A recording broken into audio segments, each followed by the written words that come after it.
Welcome to Beyond Wealth, Success Unscripted with Matt Calnan. Discover the personal drive, professional journeys, and business strategies that have made a real impact. It's success from the inside out. Welcome back to the show, everyone. Today we're chatting with Merin Coutts. At MC2 Merin Coutts helps business owners grow company value and prepare the transition by fusing strategic vision with executional excellence. With over 15 years of experience, Merin is a seasoned business coach and strategist who focuses on people, performance, growth, and strategy. And as the founder of MC2 Coaching, she has earned a reputation for helping service-based businesses thrive through strategic planning, accountability coaching, and value building.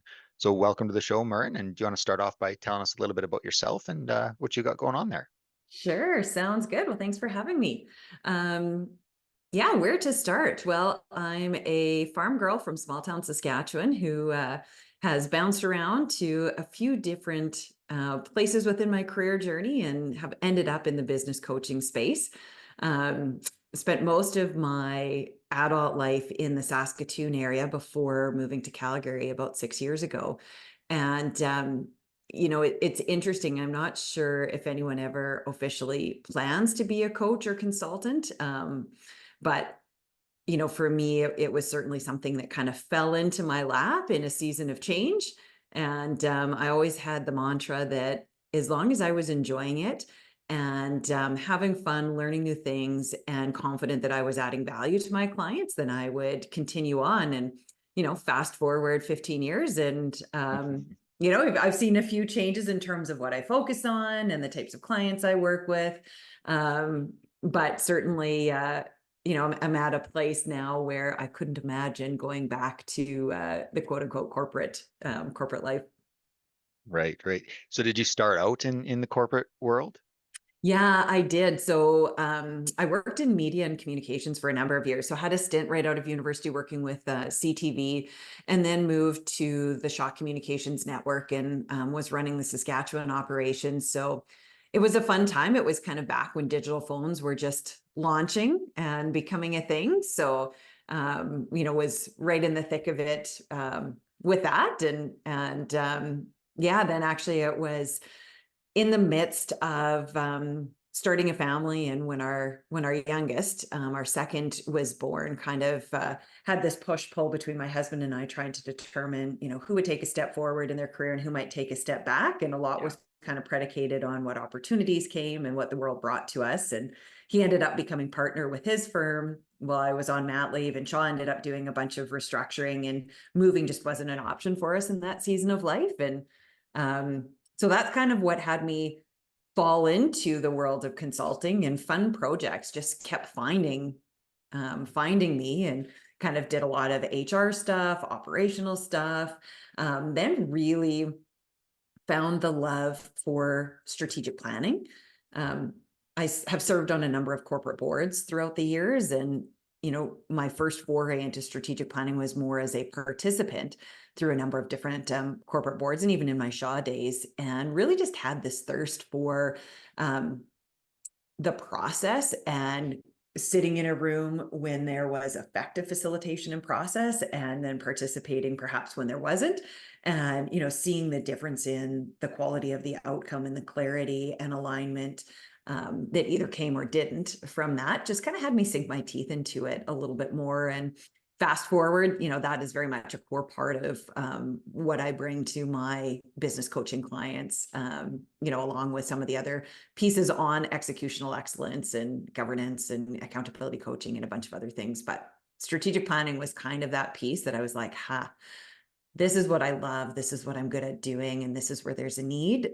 So I really sunk my teeth into that. I'm going to ask you a couple questions on the strategic planning side. First of all, I think, we hear the term strategic planning a lot. I don't know if a lot of people truly understand what that means, though. Can you kind of give the overview of what strategic planning really is? Yeah, for sure. It means a lot of different things to a lot of people, and really it's based on what your experience has been coming into it. But it's a process that really helps you pause and clearly identify who you are, where you are, what it is you want to achieve, what are the things that are getting in the way, what are you going to do about those things, and then ultimately, how will you measure success? So when I work with a client, I kind of start at the back and then work forwards. So really looking at the highest level, so when I say this, all of the people that I'm working with are business owners, that's either the executive team, the owner themselves, or the executive and a board of directors, depending on the makeup of the organization. And, so often it's looking at what's your end game? How do you want this story to play out? So particularly with business owners, the big question is like, how long do you want to be doing this? Is this I'm just getting started and, this is my career journey as far as I can see it. So the end really isn't in sight. But for most of my clients, they've been in it, they've gone through some of those startup bumps and, they're in that well-established business space. So then it's the question of, what does the end look like and what's your timeline? So for a lot of business owners, it's, I want to prepare my business for a sale. Some of it is, I want to transition it to employees, looking at some type of a management buyout. And in a lot of cases, it's looking at, I want the next generation, so family in particular, to be equipped to take my place and, essentially buy me out and whatever that looks like. So knowing and going through a process to help business owners understand what is that, and is that 12 months? Is it 3 months, or 3 years, or is it, 10 years plus? Like, Yeah. what is that? Hopefully it's not 3 months. Yeah, hopefully not. If it's 3 months, I'm generally like, ooh, you really just need to find a business broker and, Get it start done. on the sale process. But for most of my clients, it's generally give or take that 5-year mark. Some are a little bit less, some are in that 5 to 10 years, but most of them have that on their horizon. But there's time to really look and say, okay, what can we do to get this business ready and equipped such that when you decide you're no longer interested in running it in the capacity that you are right now, the business is ready to transition. But also from a personal standpoint, I think a lot of business owners underestimate kind of that sense of identity that's wrapped up in, that thing, that baby that they've created, and really helping make sure that personally they're ready. So it's not met with regret, either because they didn't achieve the financial results that they were looking for at the time of transition, or they get through the transition and then say, you know what, now I have nothing, in my horizon and I regret, moving forward with that. I wish I would have done it differently. So it's kind of the readiness on both sides, personal and the business itself. Yeah.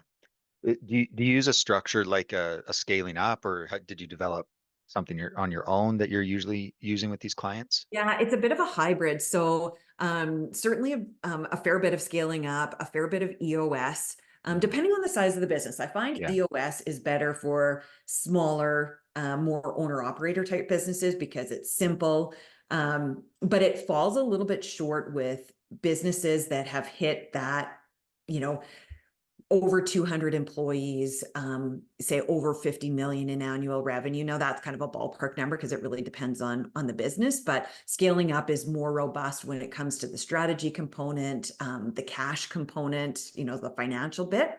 Yeah. But I also use a lot of the methodology from what's called Value Builder, which is a Canadian-based company that's worked with, I think the numbers now are over 65,000 companies worldwide, really about helping prepare the business. So there's a lot of great tools in each of those platforms. So I kind of take the best of each based on what the individual business is struggling with and what they have access to.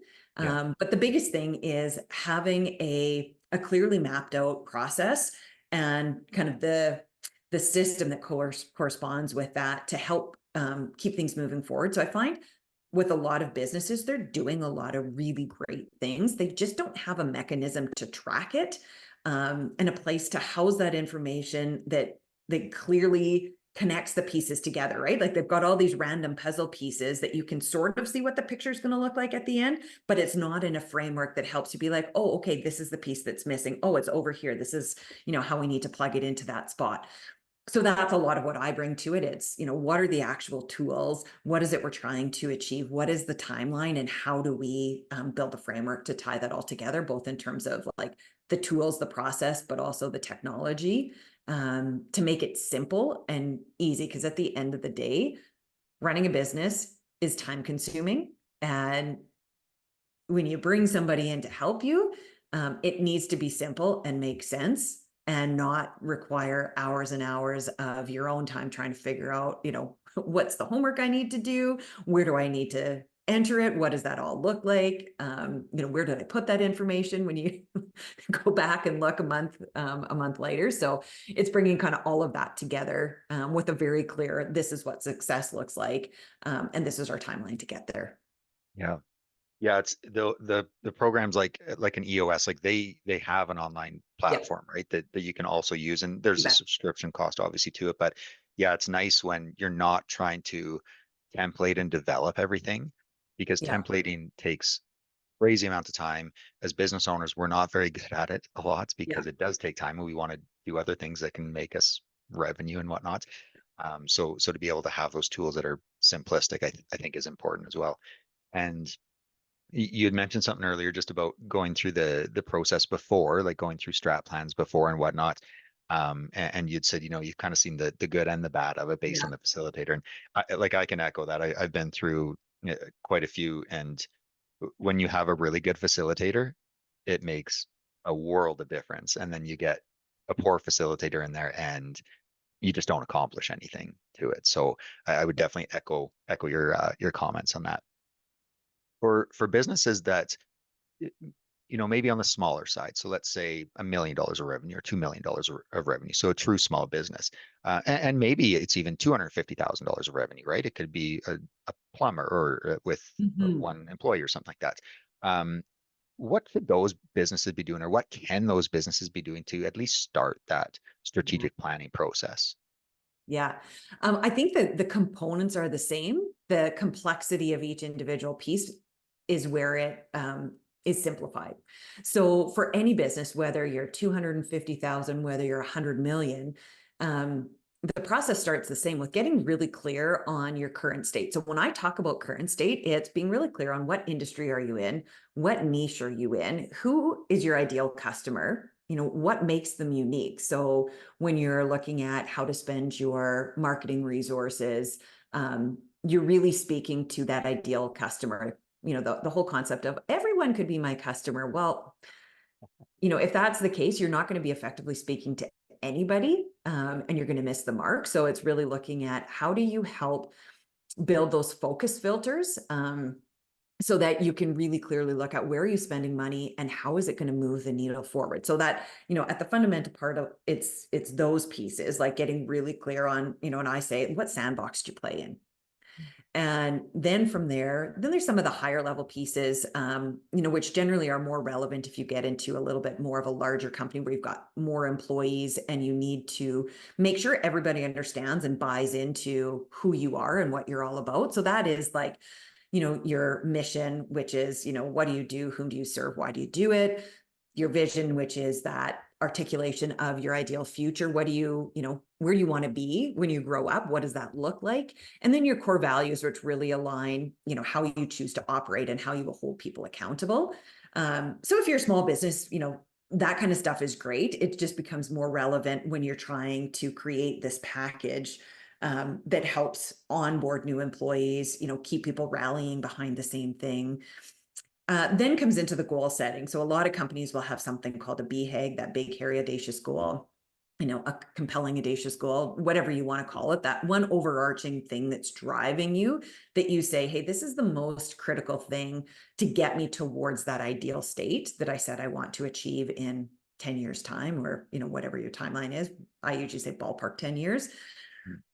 And then, underneath that, okay, what are the core things that you need to do? And I like to break it down. So the smaller the business, the more critical it is to say, what is your number one priority? Come hell or high water in the next 90 days, what is the one thing you need to accomplish? Yeah. Which means you say no to a whole bunch of other great ideas and distractions in the meantime until you get that thing finished. I think for businesses, particularly more owner operator, the smaller, the more easily it is to get distracted. Because you're the one dealing with all the customers, you're probably doing all the marketing, you're the IT person who might be, answering the phones, you might be dealing with complaints and actually doing whatever it is your business does, whether it's a plumber and, doing the plumbing or selling widgets or like whatever it is, right? Yeah. You are the person on the ground. You are, and maybe you've got a few team members, but at the end of the day, if you think of any business in kind of these three core pillars, you've got your sales and marketing function, you've got your operation, which is like your service delivery or product production, whatever that is, depending on the business that you're in. And then on the other side, you've got your finance and kind of admin stuff, right? Mm-hmm. And so, at the start, you're doing everything on all three of those buckets. And the further you get in, then you might be like, okay, you know what? I'm really not good at the sales and marketing thing. Like if I'm going to hire one person, that's where I need it to be. Or, maybe it's like, I've got all this peripheral stuff figured out, but actually doing the thing is not something I'm good at or love. And so then, that becomes your first hire. And then you kind of keep cascading out to look at, where in any business, where are the biggest issues coming from? And then, that's where you would invest your resources, whether it's with people, whether it's with technology, things that will enhance efficiency or whatever. And then keep thinking, in those 90-day increments, okay, what's the next thing I need to do to move my business forward? That's going to address the biggest pain point that I'm feeling right now. Yeah. Yeah. Now I'm going to I'm going to ask the question first, and then I'm going to make a comment on it before you answer. What do you believe are some of the skills that you have that make you really successful in this role? So if somebody was coming in, if they're going to university or whatever that is, and they want to get into this type of career, what are some of those skills? And before you answer that, my preface to it is that what you do would be almost impossible to do out of university. You will not be able to get out of university, graduate, and then go into what you're doing. I don't even think you could go from university, an MBA, and then do what you're doing. It takes a lot of actual experience to be able to do that. So with that being said, what are some of those skills that you think make you successful in what you're doing? Yeah. So outside of the experience piece, which, for me, it's that operations, leadership, and at a high level governance. So, in terms of working with the larger companies, many of which are looking at implementing a board of directors, really understanding how governance works. So, outside of all of those, which I would say are more like the technical or things that you learn through experience, and or specific training, the other pieces I would say that have really proved helpful for me, which is more character pieces, I would say, is being relatable. And, and I'll say with that, every business owner that I work with, it doesn't matter how big or small their organization is, feels like they're the only one experiencing, X. Why am I, struggling, with this? You probably don't hear this from any of your other clients. It's so funny because it's like, actually, I hear something very similar from every single client, and everybody feels alone. So being relatable and being able to be an effective listener, that I can summarize, I can ask the right questions, hear what they're saying, and then summarize. It's that whole concept of paraphrasing back to say, okay, this is what I've heard. Does that resonate? Did I miss anything? To then really be able to formulate, okay, what are we going to do about it now? So then the third piece would be, I'm very process oriented, and constantly looking at how do I refine and mold a process to make it more efficient, to make it more effective, to make it easier for the business owner and for myself, to achieve what it is I want to achieve. So it sounds pretty simple, when I say them out loud, but relatability, the ability to listen and synthesize information, and then being really process driven. Yeah. Well, I mean, it sounds simple, but they are difficult skills. And I think a lot of people think that they have those skills, but they might not have it to the degree that they need, or they might be relatable in one area or to one group of people, but maybe not to an entrepreneur. Because again, if you don't have that experience working in business and working with people, it would be tough to go and then talk to an entrepreneur because you don't know what those challenges are going to be. So it is probably a lot more complex than it does sound. Um, what are some of the mistakes that you see when small business owners or medium business, whatever that is, when they're going through a strategic planning process? And maybe this is uh, with you as part of a facilitator, or maybe they've tried to do it on their own without. What are some of those mistakes that people are making? Hmm. I would say the biggest mistake that I see outside of trying to do it on your own, and sometimes you can't afford, so you have to try to do it on your Yeah. own. But it's really hard to be a active participant as well as the person guiding the process. Mm, Um, so, as soon as you get to that level where, you're at the point of saying, I want to invest in my growth, yeah. then, I would challenge anyone who says you can do it on your own. Even just the ability to be able to talk through things, the number of times at the end of a strategic planning session, particularly if it's more of a one-on-one with a business owner, and maybe it's their partner, which might be their business partner or their spouse, or maybe their, core person. Hmm. But often it's just one-on-one. They'll say, wow, it's amazing. I just needed to actually hear myself talk and have the space to think through some of these things. And now it's so much clearer. Yeah. Like the path just seems so obvious. Mm. And having someone else be able to be the person recording that, tracking it, populating it, and asking the questions where you can just be present.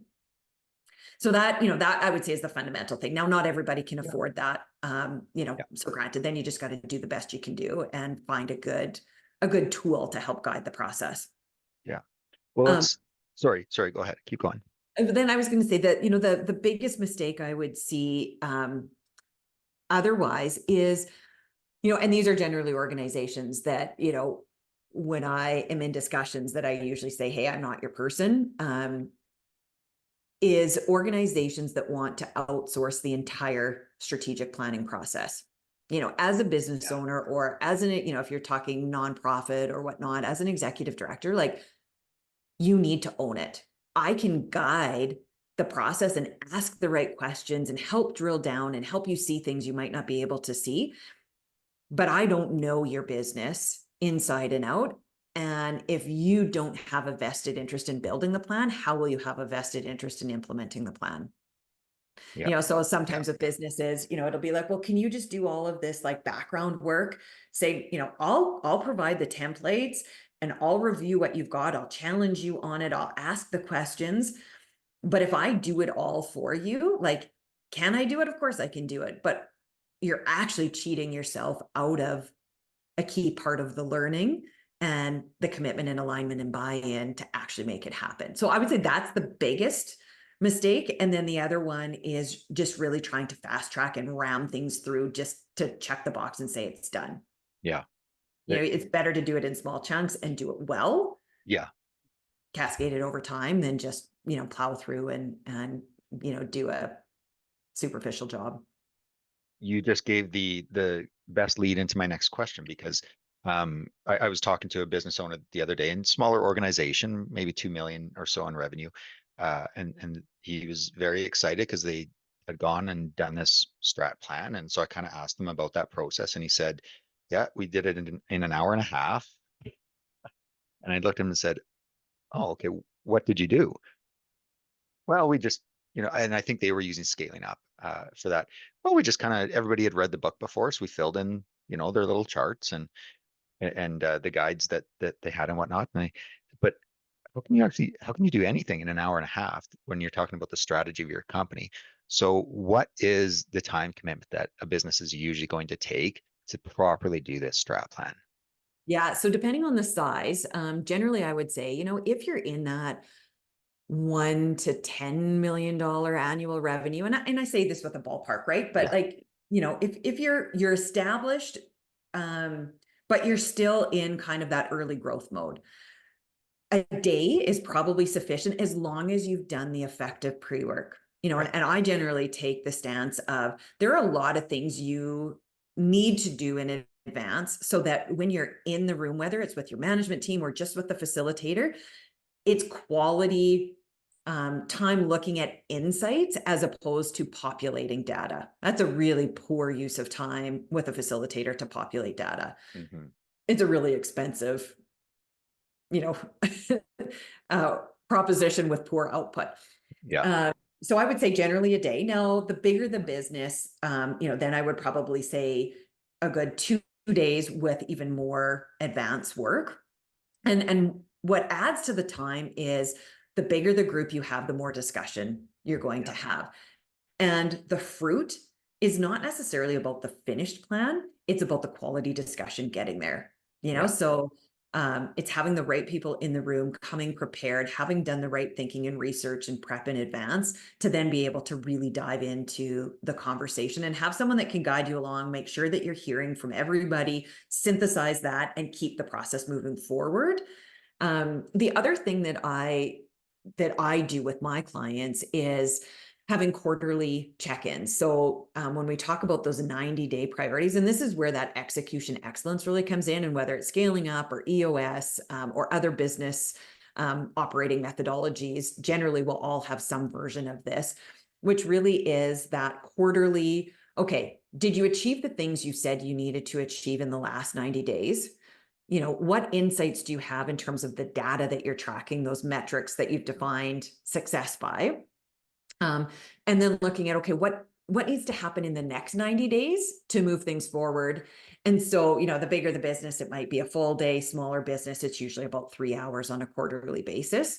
Yeah. Then the other thing I do is have those regular monthly touch-in with the CEO or kind of the executive, whoever is, business owner, whatever title they have, those 90-minute sounding board conversations that help them keep those 90-day priorities moving forward. So it doesn't hit the end of the 90 days and they're like, oh gosh, but I had to deal with this and I got derailed with that. And shoot, I didn't do anything. So I'm just going to have to keep that 90-day priority, which now becomes 180-day priority. And, and then it's like you do that too often and you're not making any monumental improvement in the business.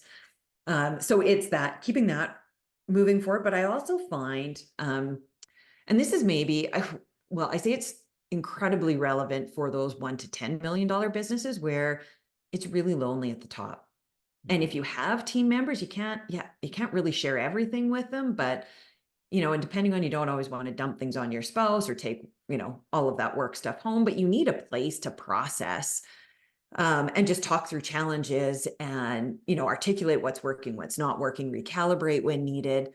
So I find those monthly check-ins. So kind of for me, I generally have something once a month. So every 3 months, it's the bigger piece, whether it's the full day or a portion of the day. And then on the in-between months, it's those check-in points to say, like, what's going on? What's keeping you up at night? What is the first milestone to achieve that 90-day priority? Where are you at? Like, why hasn't it happened? What's getting in the way? What are you going to do about it? And just being able to be that accountability mechanism, but also that safe place to just share the stuff that often doesn't have another outlet. Yeah. Yeah. What about either the tasks or the priorities that you're looking at on the 90-day side, or whether it's if you're looking at something bigger on a 1-year basis? Can you talk about the importance of tracking that or having a measurement system behind it to see where you're actually at? Yeah. So generally for most businesses, kind of the two metrics that, I say are quintessential, like you just have to have them, is your top line revenue and your bottom line profit. So you need to track that. And so generally when I look at it, I say, if you want to get granular, start the 3-year picture. Okay. So in 3 years, what do you want that picture to look like? Okay. Well, I want to go from, 1 million to 2 million. I want to 2x my revenue in 3 years, or, whatever it is, right? Pick kind of your bigger goal. Okay, great. So what are some of the key things, that you need to do on that front? Okay, well, I'm going to have to, change locations, or I'm going to have to, go to a new geography. I'm going to have to add a new product, or I'm going to, have to really build out a team, or whatever it is, right? Kind of those high level. So then you might have some other metrics. So I generally look at, there's the financial piece. What are the operational metrics that let you know how efficient you're doing? In every business, what that looks like is a little bit different. It might be, labor costs per revenue dollar. It could be a bunch of different things depending on what type of business you're in. Yeah. And then, you look at, okay, what are, maybe one or two customer metrics. So ideally you've got some way of measuring customer, satisfaction. NPS is kind of the most commonplace one now, which stands for Net Promoter Score. So do you have a mechanism to track that? Which really gives a sense of how likely are your customers to return and refer you to other people. So it's great insight. And then there's also on the employee side, how are you tracking what's going on? And so, you might have an employee NPS or satisfaction score, whatever tool you use. And so I have a lot of, tools that I use with my clients to say, hey, here are the standard questions, anything you want to add, here's your link, send it out, and the data is just, easily collected for them. Yeah.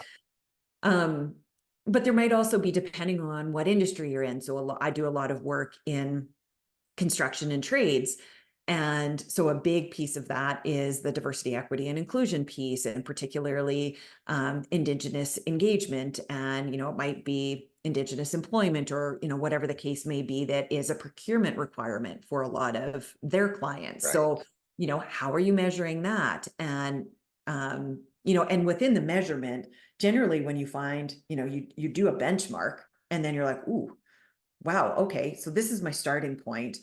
This is what industry best practice is, or this is, say from an Indigenous employment or engagement strategy, like it needs to be this to meet my client's requirements to get the check mark, to say, yes, you even qualify to be considered for a vendor. How do we get from here to here? And that's, that then becomes really a lot of what goes into the strategy, is saying, like, what are those key things that you need to be measuring that will help you get to where you want to be? So you set that up from the 3-year perspective. Then it's like, okay, so what is the 1-year plan to make that happen? If you want to 2x your revenue in 3 years, okay, what does that look like in year 1? It's rarely a linear path. It's usually more like this. Okay, so what does year 1 look like? And then roll it back to, okay, what is the first 90-day chunk of that? And what does that need to look like? Which then helps you, do that 4 times, you get the 1 year, you do that 3 times, you get the 3 year, then you probably recast and look to say, okay, what's next? Yeah. So it's kind of that, like I say, like the funnel, right? The big picture, and then honing into what needs to happen today. Yeah. Yeah. We talked a little bit about scaling up and EOS, and by the way, EOS, especially for smaller businesses, I think is a fantastic tool. It's very cost effective, very helpful, tons of resources out there. Are there any other resources available for those smaller businesses that maybe don't yet have the funds to bring in a facilitator, and where else can they be looking for things like that? Yeah. So a couple of things I would suggest, if you are kind of the, hey, I want to do this myself. The tool that I use with all of my clients, and it works with EOS, it works with scaling up, is the technology tool called 90.io. So 90. Oh, yeah, I've heard that. Which is all about, EOS rocks 90 days. That's where the name comes from. They've got a lot of great resources. Their platform is incredibly intuitive and easy to understand. So that's a great place if you're like, you know what, I just need to kind of dabble and sort of get familiar. The book that I would recommend that coincides with that is What the Heck is EOS, which is written by Gino Wickman. And it's more from the lens of if you're selling EOS to your employees. So it kind of takes it to grassroots level, whereas the original book, Traction, it's, more like a 6-hour audiobook versus a 2-hour audiobook, gets into more of the minutia. But I would say if you just kind of want to learn a little bit more about process, What the Heck is EOS, 90, will make easy sense from that. The other thing that is something that a lot of coaches do, and I'm just kind of, preparing to launch this in the fall, is doing more of a group coaching program for smaller businesses that maybe can't afford a one-on-one coach, but want to, and are really committed to growth and want to move their business forward, are prepared to do a little bit more heavy lifting themselves. It's kind of the trade-off, right? If you can afford one-on-one, you get more of the customized service and, the help with the heavy lifting. If you can't afford that, that means you kind of got to roll up your sleeves a little bit more to move that forward. But looking at concepts like that, so there are a lot of things you can do easy to get started. Then if you're looking at saying, hey, I want to check this out a little bit more and, see if it's a fit. A tool that I offer for free for any business is I call it a business health assessment. And it will give you a score on 1 to 100 based on where are you on the 8 key drivers of value. And it will also then calibrate where are you versus your peers in the industry, which can be really helpful to kind of get a sense of like, where's the low hanging fruit? Where am I deficient relative to other people? And so it ties into the North American Industry Code, so the NAIC codes. So that can be really helpful too, to be like, okay, great. I'm actually way ahead of the industry on this driver, but I'm really behind, or I'm kind of middle of the pack on these other drivers. So, okay, this is where I can spend a little bit more time and energy, and the report that comes with that, it gives lots of quick tips on easy things that you can do to move the business forward. So even if someone isn't ready to move forward, but you're interested in learning a little bit more, that's a great resource, and they can just reach out to me and I can send them the link. It's very quick and easy, easy to do, and provides some useful insight and kind of gives you a starting point. Awesome. Well, for the second time here, you've given me the perfect transition, because if somebody wanted to learn more about you, what you're doing, or get in contact with you, where would they go for that? Yeah, so probably the best place is through LinkedIn, and you can just look me up, Merin Coutts, MErinCoutts. And it has all the links and ways to contact me through that. Or you can send me an email, marin@merincouts.com. It's a little bit more of a handle to find. My website is MC2 coaching.com. So any of those, they all tie together. And, if you find me on any of them, it will link you through to the others. Awesome. Well, Merin, I certainly appreciate your time with us today. I think you provided incredible insight for what strat planning is, and what process people need to go through, and some of those resources. So thank you for joining us today, and maybe we'll have to have you back and do some follow-up questions there. Awesome. Love it. Thanks so much. Appreciate it. Thank you. You've been listening to Beyond Wealth, Success Unscripted with Matt Calnan. Want to be our next guest? Visit beyondwealthpodcast.ca/guest. See you on the next episode.